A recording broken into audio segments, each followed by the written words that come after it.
Hello, sunshine. Okay, first thing first, I want to say I never mean any disrespect to the victims or their families. Second thing second, I do not like ridiculous speculation on YouTube or TikTok or anywhere else. However, I was really curious about this. Some of this won't be crazy speculation, some of it's fairly confirmed, and some of it's way out there. But this is Trash Talk Tuesday on Wednesday, so let's get into it. A Twitter user by the name of CaseBabe did some digging on Reddit into the account Inside Looking, which is suspected to be Bryan Kohberger'S account. And she kind of paints a pretty convincing picture that it is his account. And she does not want to hear any nonsense or criticisms about it. Fair enough, girl. Reddit had suspended or deleted the Inside Looking account, and I don't know why. If it really is him, he's in jail. He's not getting on Reddit. If it's not him, I'd like to hear from him. So let's see what CaseBabe dug up. Inside Looking posts, "Yeah, I've been bombarded with messages accusing me that I'm the killer. People telling me they're going to tip me in and people asking me for personal information. It's a bit comical, but I'm trying to be as clear as possible that I am not the killer. Are you though?" Another user responds, exactly what the killer would say. Yet another user responds on the date of Kohberger's arrest, looking at his comments and the fact that he's been active until today. I think it's highly possible he was in fact the killer. Yikes. CaseBaby posts some screenshots and captions it, "He's disgusting." Well, she's not wrong. On this post, Inside Looking received 2 awards for his theory, which reads, "Speculation. Killer parked behind the house, approached property through tree line, entered sliding door and left it open, committed murders and exited sliding door. 1 knife, according to the coroner's statement.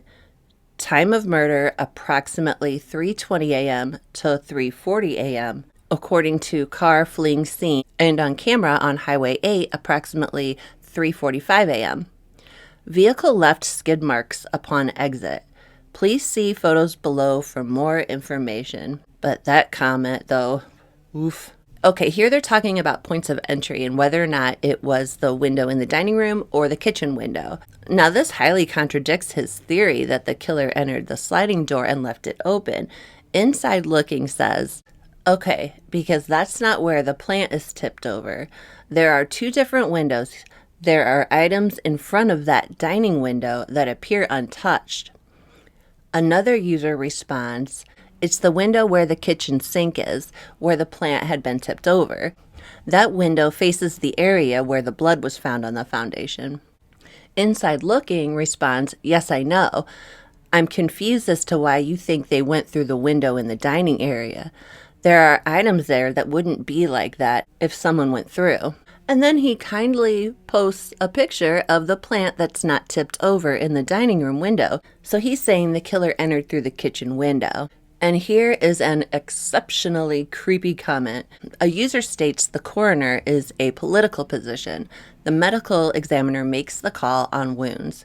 Kaylee's father said E and X put up a hell of a fight. Inside Looking responds, "This is true about the coroner and medical examiner. Do you have a link for Kay's dad stating this? Maybe I missed it." Yeah, right. I don't think Inside Looking has missed anything. Inside Looking posts a picture of the crime scene and writes, "Speculation. Tire marks from the killer's car when they fled the scene from behind the house." Another user tries to point out that they don't think an Elantra can lay rubber down. Blah, blah, blah. That comment is such a Reddit comment. Anyway, to which Inside Looking responds, "Speculation. Look to the left of that red line. Follow the skid marks. It looks as if the car jumped that corner and corrected it where the officer stands." Not that I know anything about laying rubber, but I don't see how you can see anything from this picture, let alone where a car hit a corner and then corrected itself. It's kind of sus. A user asks Inside Looking, "Just curious, are you from the local area?" Inside Looking responds, "I'm not giving any personal info out." The user responds that he seems to have a lot of confidence in his speculations, to which Inside Looking responds, I keep my speculations short. The pictures of the neighbor's home indicate it would make sense for their camera to be pointed at their driveway with 4+ cars than the street. Dwellers want to protect their property. This must have been a discussion about maybe the neighbor had cameras. The user responds, okay, you seem to have a lot of info/speculation. Indeed. Case Baby posts a screenshot with a question from a user. How will this go down? Will they announce a suspect, or will the first we hear be a full-blown arrest? Inside Looking answers, speculation. They'll find the car first. Suspect will be announced, and then the manhunt begins. If this really is Kohberger, I think that's very much how he would have wanted it to turn out. A user asks, did the killer find X's bedroom by accident? Inside Looking responds, killer went straight to X's room. It was not by accident. Another user asks, do you speculate that this was targeted and known to victims or random killings? Always ready with an answer, Inside Looking says, speculation, targeted and known to victims. Another user says, this is interesting. I'm at a loss then. It's not the ex-boyfriends, roommates, frat brother, hoodie boy. The circle gets smaller, still feels personal.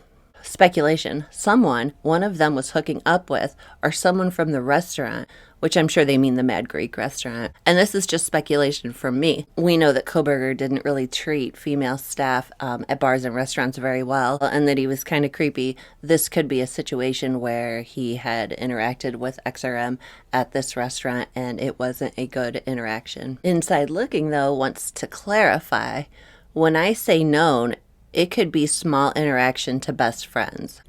My neighbor is trimming trees and the saw is really loud, and I'm hoping I'm not picking this up. Dude. I didn't get it on camera, but right after I said that, my whole house just shook. I don't know what's going on out there, but I'm busy, so I'll worry about it later. Anyway. Oh, he's back at it, so he's okay. A user asked, how likely is it that the murderer showed up in the white car and murdered 4 in 30 minutes?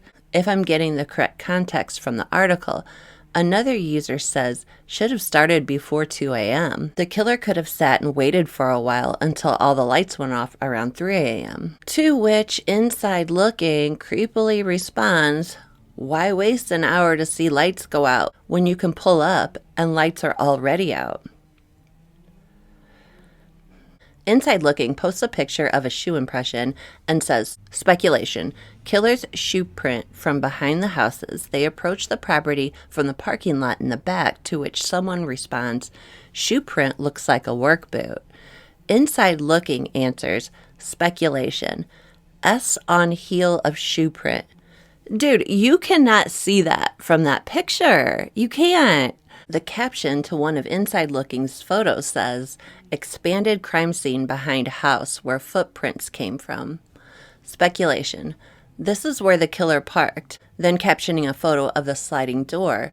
Inside Looking posts speculation. Outside handle removed for DNA evidence. Door was left open, so killer didn't touch inside handle. Inside Looking with another theory posts speculation. Car pulled up to the residence. Killer entered and exited sliding door. The killings took place approximately 3:20 a.m. to 3:40 a.m. One killer, one fixed blade knife. No injuries. To which a user responds, I would say the killer parked in the back lot behind the house and went in through the back. Inside Looking agrees. Reddit user Dark145 was able to access some of Inside Looking's deleted posts. And it looks like Inside Looking responded to a question about the murder weapon and says, the killer took it with them. End of story. He also, in a post about the suspect's wounds, had posted, prove to me that they did get an injury. I really wish I had some follow-up on this one. Inside Looking posts, nothing happened at Sigma Chi. A user says, you don't know that for sure. Inside Looking says, yeah, I do. To which the user responds, no point in believing you without proof. and here is Inside Looking's response. I just hate this dude, whoever it is. I hate them. A user was asking everyone's thoughts on what the killer did in the immediate hours following the murders and what they've been doing in the weeks since. Inside Looking says, rush of adrenaline. Very excited. I hate him more now. I'm assuming that everyone has heard about the survey he posted. I don't know why this tickled me. It just did. I think he posted it in a lot of subreddits. But in RX Cons, one of the top posts for the month was, holy shit, the suspect for the Idaho killings posted on this subreddit. You're telling me that the alleged killer of 4 college students was just chilling out here. That's just crazy, bro. That is. It is. It's crazy. There's a few other little things, probably nothing really any more damning than what was shown here, and I'm sick of this guy, and I'm sick of Reddit. But while I was looking into Case Baby's posts, I fell down a rabbit hole. I don't really want to say the name of the article. It's kind of gross, but I'll link it in the description. And here is your caveat right here. So following Kohberger's arrest, a female inmate who was held in a cell close to him shared how he allegedly yelled and tried to expose himself to her. Talking to the Daily Mail, Valerie Cipollina, who was held at Monroe County Jail for 6 hours on New Year's Eve for a domestic violence charge, said that Kohberger yelled violent rap lyrics. Big deal. I do that every day. He also threatened a guard with, I'm gonna pee on your face. Miss Valerie said also that Kohberger was trying to expose himself to her. She said she didn't realize who he was, but then later another inmate told her. Miss Valerie said, I couldn't see his genitals because the glass wall only went down so far. She said, adding, I could see him through the polycarbonate glass window of his jail cell. He was standing right up against it, yelling out those violent rap lyrics. Miss Valerie, who said the jailer who was standing outside of Kohberger's cell, tried to calm him down, but he got a reply from Kohberger saying, quote, come on in, motherfucker. Oh, the cussing. Anyway, you come in here. Let's talk. He then screamed at the top of his lungs, saying, come in, all of you. You're scared of me. You should be scared of me. You're going to do nothing to me because I'm going to cut all of you up. End quote. Or pee on them. I can't read any more of this because I'm a lady. And it's junk. I mean, is it true? I don't know. Did Miss Valerie get paid? I hope she did. Be cool to others and be cool to yourself. Don't pay attention to trash on the internet because I care about what happens to you. Bye.